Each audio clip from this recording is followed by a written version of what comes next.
Lads, we literally have a Carcharodontosaurus video, the only dinosaur to rival the Spinosaurus. Let's go. It could grow larger than a T-Rex. It could grow larger than a T-Rex. Well, it's not true, as you can see. It's probably longer, but again, it's probably shorter too. And also, it's smaller, given that it's literally not a T-Rex. Bite through anything it wanted to. The Coexistence. This is not a Carcharodontosaurus. This is an AI-generated creature. Goodness Christ. This, not even this video is safe from Carcharodontosaurus.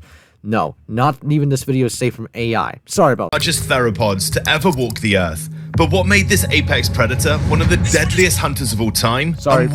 I just came across a video of Jacksepticeye. But anyways, this apex predator, one of the deadliest hunters of all time, and why is it less famous than its iconic cousins?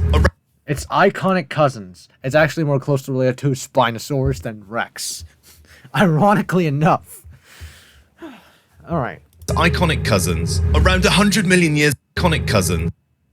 And also using a both outdated Spino and what looks to be a similar design to Jurassic Park / Jurassic World Rex. Around 100 million years ago, during the late Cretaceous, the largest meat-eating dinosaur in Earth's history, the Spinosaurus, emerged. This Spinosaurus is outdated. As you can see here, GP3 definitely based off that. Man, when was this video made? 2 weeks ago. I'm sorry, whoever this guy is. Please, don't send any hate towards this guy. Don't. Just don't. A 16-meter-long giant which is completely outdated. weighing up to 2,000 kilograms. 20,000 kilograms. Yet you said 2,000. Okay, 5 African elephants. It's just inconsistent. But people often forget that the Spinosaurus wasn't the only huge dinosaur roaming North Africa at this time. Okay, this is Julian Johnson Mortire, which is actually using up-to-date Spino and Carchar. At least more up-to-date, because, you know, that's not the newest video that we've seen. In 2008, a Spinosaurus vertebra was recovered, with part of the tall neural spine broken off. It appears to have been bitten in half. But what kind of animal could have been large enough or brave enough to even attempt such a thing on a monster like the Spinosaurus? Carcharodontosaurus. Because, you know, Spino and Carchar, they, even though they didn't compete much, you know, they coexist together.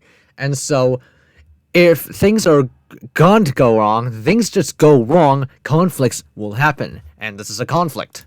It has been suggested that the bite may have been inflicted by a Carcharodontosaurus. Carcharodontosaurus. This theropod... At least, you know, this video is just to talk about the Carcharodontosaurus, which is very underrated, especially compared to the likes of Giganotosaurus and especially Rex and Spino. Pod was more terrifying and powerful than the Spinosaurus. And with teeth so deadly, it was named the shark-tooth lizard. Despite its fearsome reputation, the story of the Carcharodontosaurus was nearly lost to history. Multiple fossils were discovered in the early 1900s, but many of these were tragically lost during the bombing of Munich in World War II. Spino and Carchar just suffered the same fate, basically.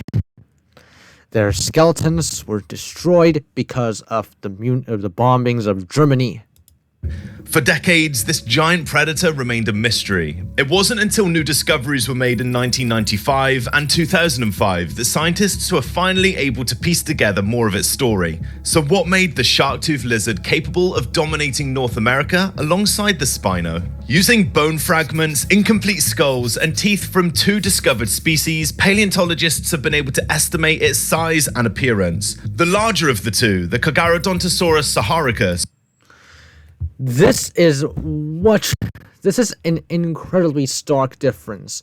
This is not true. obviously. This is Carcharodontosaurus saharicus being much larger than Carcharodontosaurus equidensis. The 13 meters here is depicted incorrectly. It's supposed to be the length of the Carcharodontosaurus, not the height of the Carcharodontosaurus. And 13 meters for Carcharodontosaurus is a bit outdated. It's probably around slightly shorter than the Rex, but still at the 12-meter range. Stood out with its massive frame. It was one of the largest predatory dinosaurs known, even larger than Tyrannosaurus rex. Carcharodontosaurus from Monsters Resurrected is actually decently accurate. Julian Johnson, Mortimer. It is sometimes referred to as the African T-Rex, though the two dinosaurs are not related. Because it's a mainstream way of calling the Carcharodontosaurus. It's a mainstream way of calling Carchar the African Rex, because you can't really expect that much. It was capable of reaching up to 40 feet in length. 40 feet in length. 40 feet, ironically enough, is actually fine for the Carcharodontosaurus. With a hip height of nearly 12 feet, making it more than twice the height of the average human, weighing anywhere between 6 and 15 tons. 15 tons is a bit of a stretch. It's actually more so at the 6 to 7 ton range. I can't really remember exactly in my head, but actually, no, it's upgraded to around 8.2 tons. So that actually makes it bigger than the Mapusaurus, but smaller than the Giga, and obviously smaller than the Rex. I forgot that the Carcharodontosaurus was upgraded in size. This dinosaur was and 40 feet would probably be one of the smaller Carchars. Carcharodontosaurus, 13 meters, and, more 40 so feet. It's actually quite cool. Quite good, actually. Truly massive. The Carcharodontosaurus had a surprisingly small brain. It wasn't always a giant. In its earlier stages, it was much smaller. However, it was much smaller. Thanks for stating the obvious, my guy. Literally, almost every creature starts off small. However, when it grew in size and evolved over time, No. Okay. Baby dinosaurs are not a carbon copy of adult counterparts. its brain remained relatively small. Compared to its body size, yes. For reference, while the Carcharodontosaurus was larger than a T-Rex, its brain was only half of its size, suggesting it wasn't the smartest of dinosaurs. But intelligence wasn't necessary when it could easily overpower and destroy almost any animal it encountered. It's probably gonna have to plan something to ambush its prey. This is literally how predators work. Basically, every predator that we know today use ambush tactics because some of them, they know they can't outrun their prey. That means they're going to have to rely on surprising them. While it didn't have the strongest bite among theropods, its bite force was estimated at around 3,000 pounds per square inch. Are they? Is this Carcharodontosaurus actually going for the Elanqua? It didn't have the strongest bite among theropods. Because this seems like an Elanqua to me. Because, you know, this looks like an Al-Star kid. And really, Elanquas are found in Morocco. Yeah, this is definitely an Elanqua, whatever. Its bite force was estimated at around 3,000 pounds per square inch, much weaker than the T-Rex's Well, the Elanqua's crest over here makes it probably not an Elanqua, actually. I checked it, it was not 100% Elanqua. Per square inch, much weaker than the T-Rex's devastating 12,800 psi, which is an unreliable estimate, like Goji Center said. Unless you're very careful at what you're doing. The Spinosaurus's 4,200 psi, but more than made up for this with a deadly adaptation: its teeth. The Carcharodontosaurus's jaws were lined with about 60 razor-sharp, jagged teeth to tear apart both flesh and bone, bearing a resemblance to the dentition of sharks. These teeth, similar to the blades of a steak knife, were perfect for ripping through the flesh of its prey. With every bite, it could carve deep wounds, allowing its victims to bleed out quickly. The teeth were sharp enough to slice through tough hides and even bone, making them a crucial part of this predator's hunting strategy. Though the Carcharodontosaurus had a weaker of this predator's hunting strategy. You know, basically almost every predator has sharp teeth to attack their prey, let them bleed out. Though the Coexistence had a weaker bite compared to other large predators, it had a few other traits that made it a deadly hunter. This is not Coexistence, as you can see.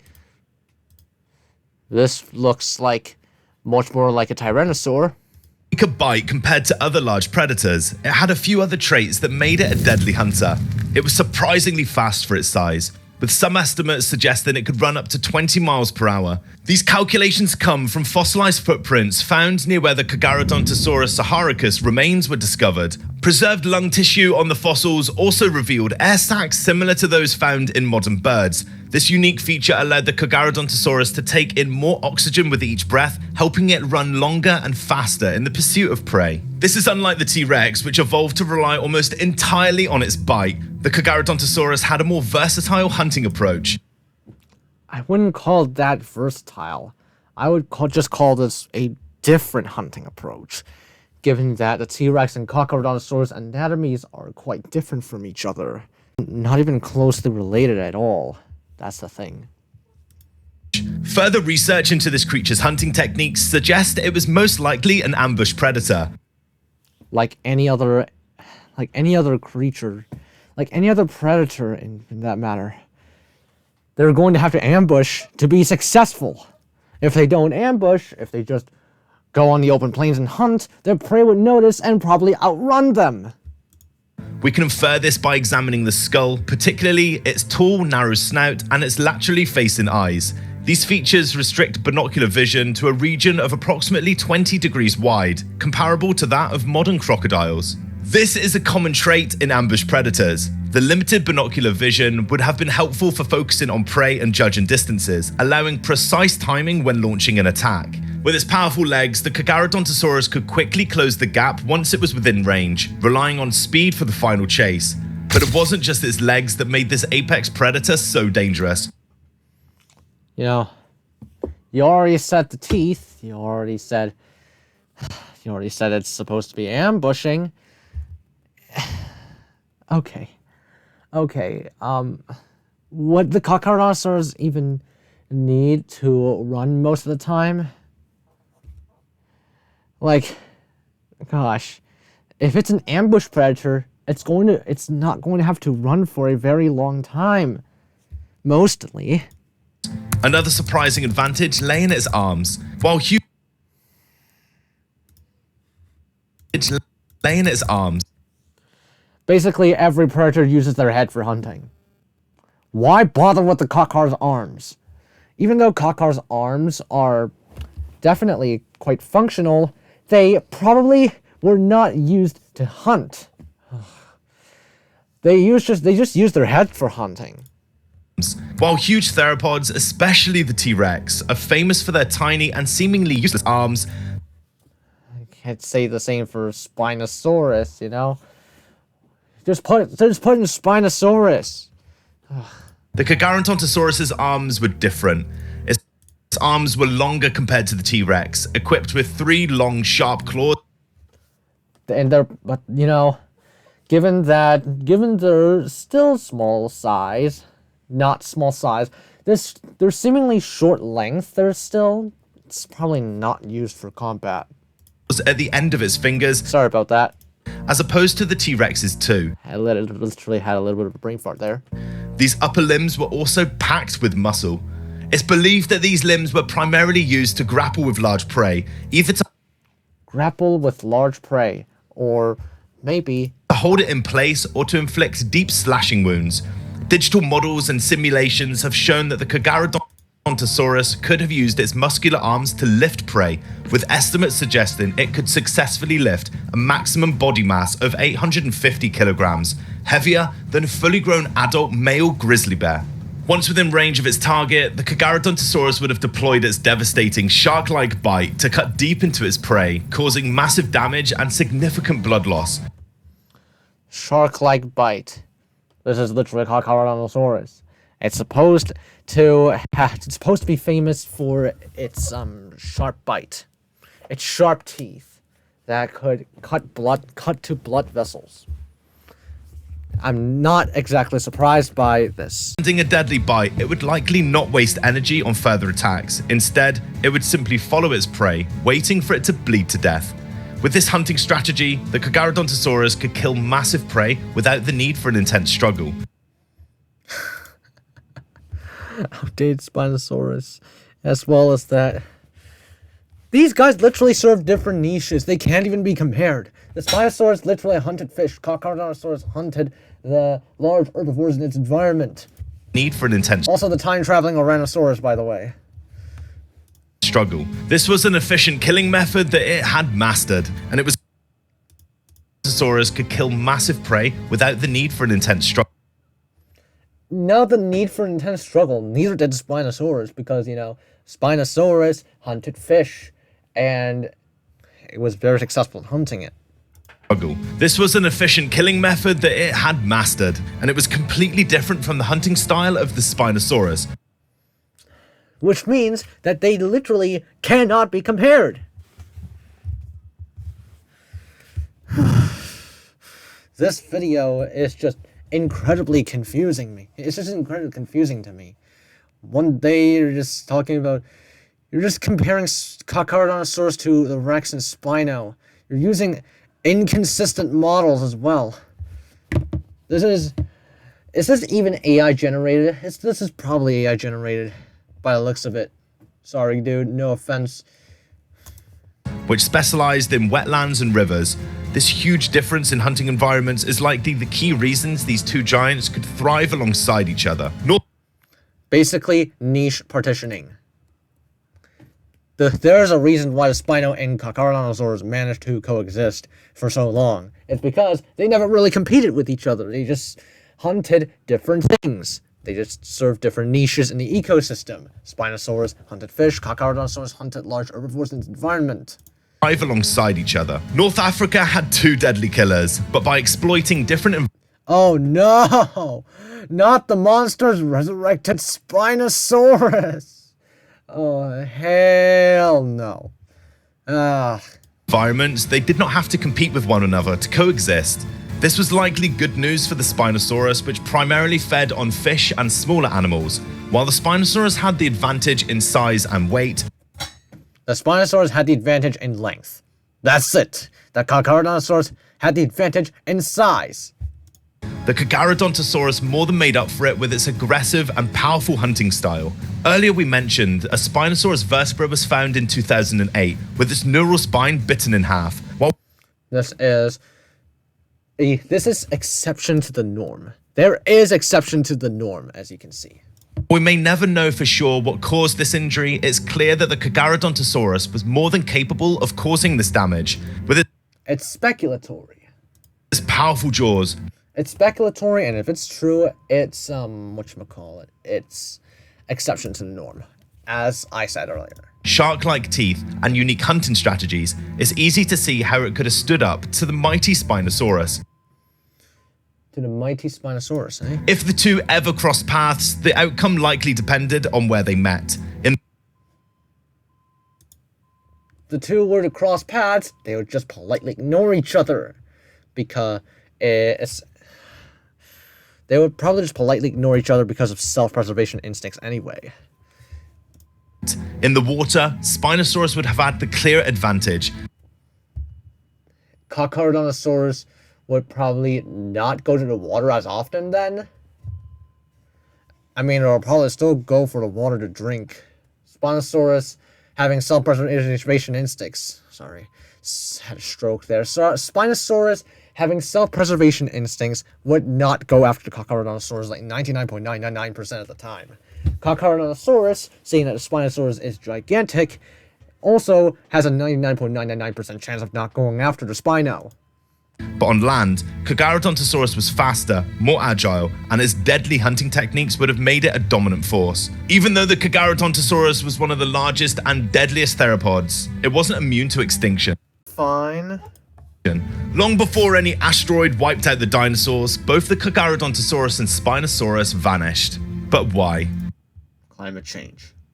And because of natural selection and gosh, I'm gonna talk about evolution a lot here, but because of natural selection, Spino and Kakar, could not adapt to changing environments. They're not part of the fittest. And so, by natural selection, they just get extinct. They are eliminated from the competition. Around 94 million years ago, the world changed. Rising sea levels, global warming, and volcanic activity altered habitats dramatically. These shifts didn't just affect the oceans. On land, they separated large populations of the Coexistence and introduced smaller, faster predators that outcompeted them for food. For the Spinosaurus situation, it was even worse. As swamps and rivers dried up, its specialized hunting techniques became useless. With fewer resources and increasing competition, even the largest carnivores could not survive. If you enjoyed this video, don't forget to hit the like button and subscribe to the channel, and check out another one of our deep dives into a... Okay, this is more text blasting, which, coming from a small channel like this, guys, don't send hate comments towards this. Again, don't send hate comments towards this. It will get me banned. But anyway, this video is just not good at all. That's my thoughts. Anyway, yeah, that's pretty much all there is. Thank you guys for watching. Hope you enjoyed it, and thankfully, this video is definitely not one of the worst. It did not do Kakar justice, though, which is sad. Anyways, see you all in the next one.